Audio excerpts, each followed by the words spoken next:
Today I'm going to be talking to you, describing who I am as an early childhood professional. So, one of my interview questions were, what drew me to an early childhood profession? And I'm going to say that I was drawn into the field by being asked to teach during a Mother's Morning Out program. And once I began to work, I quickly knew that teaching was my passion, and I wanted to be more than just a part time teacher. I knew that I had something to give back, and that's what I began to do. My first job was working, after working in the Mother's Morning Out, was working at a child care center that my children went to. There, I was able to gain more experience in working with children. I was able to work with children ages 6 weeks up to kindergarten, and then some after schoolers. They came after school as well. Being able to work with different children age in different age groups gave me more insight as to what child development looked like. At the time, I was only a mom. I didn't really have any graduate experience or college experience in early childhood, but I knew instantly that I loved it and this is what I wanted to do. I love being a mom, and I was like, this can't be any harder, and it wasn't. It allowed me to even begin to understand my children more as they began to grow. What was developmentally appropriate and what wasn't? What my I would say lenses changed as an early childhood professional because I got to see children of many different backgrounds, and I got to see how learning took place. And so I moved on from there and I got to get some experience in Head Start. And currently, my position now, I am now an instructional coach here at Greenville Memorial Child Care Center. I have been here going on 10 years. So, my over 20 years experience of child care now, I'm able to identify with infants and I'm able to identify with preschoolers.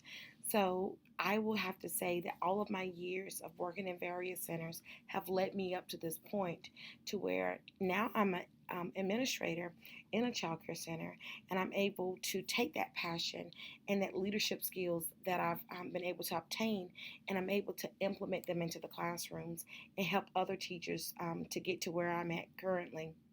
What I consider to be my chief responsibility is taking care of children and providing every child a quality education. It is my goal to ensure that children are following a routine, they are actively engaging in innovative ways. They I make sure that children are learning through play and they're having that direct communications with parents. That is my goal. Parents need to know what is happening in their child's lives when they're not with them.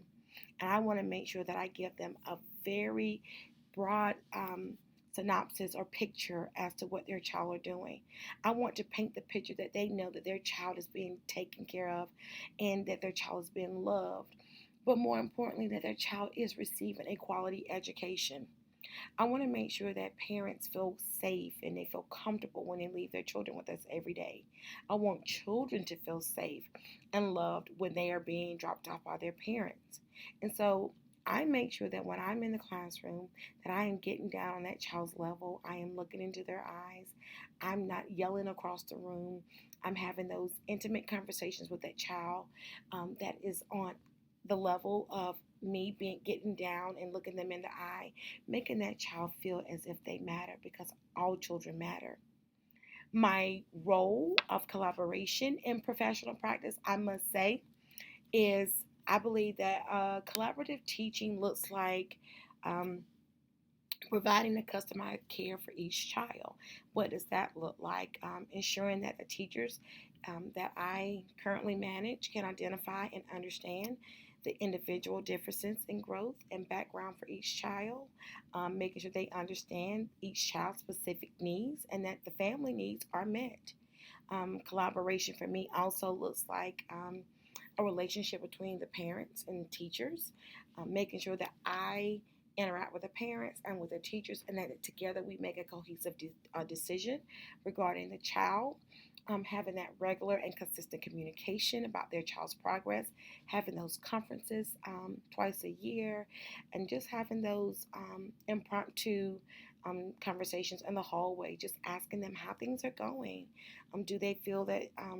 Do they still feel that this is a good fit for their child?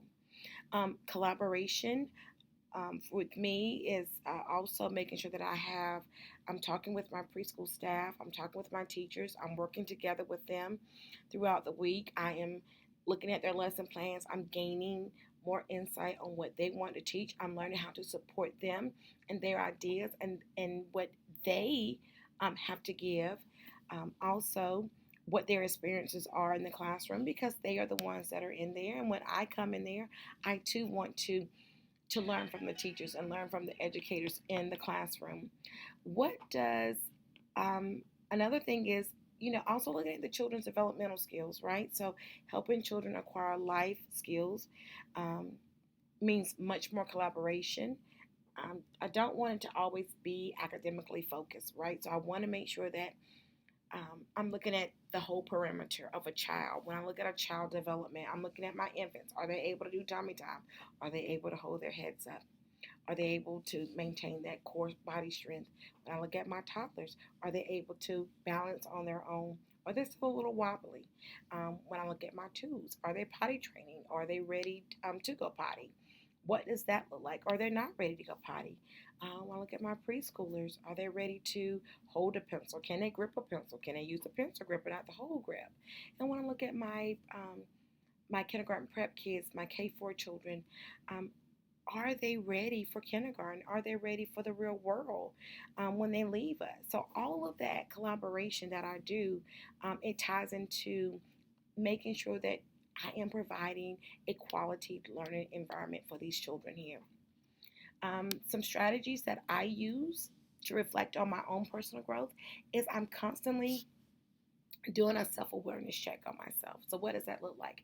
I'm constantly asking myself, what worked today? What didn't work today? Did my teachers feel like their needs were met? Did my students feel like their needs were met? Did the other administrators, were their needs met? Did I fail in an area? Did I succeed in an area? Um, Also, just asking myself those questions. What could I have done different? What did I do that was great? Um, Also, thinking about what my teachers, what they put into it. What was it that allowed them, that I was able to give them that worked? That advice, did it work for them? So just making sure that I'm having those conversations with myself. And I'm also reminding myself who I am and what I have to offer. So I want to now describe to you an issue that might be a focus of mine, what it is a focus of mine, and also any future plans I may have to potentially advance my career. As I am going to be very vigilant in making sure that equity is being supported in every classroom. I do not ever want a child to feel like they do not matter and that they don't belong.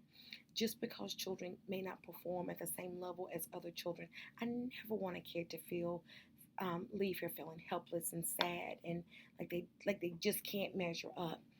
It is my job to ensure that myself and these teachers are meeting every child where they are at. What does that look like?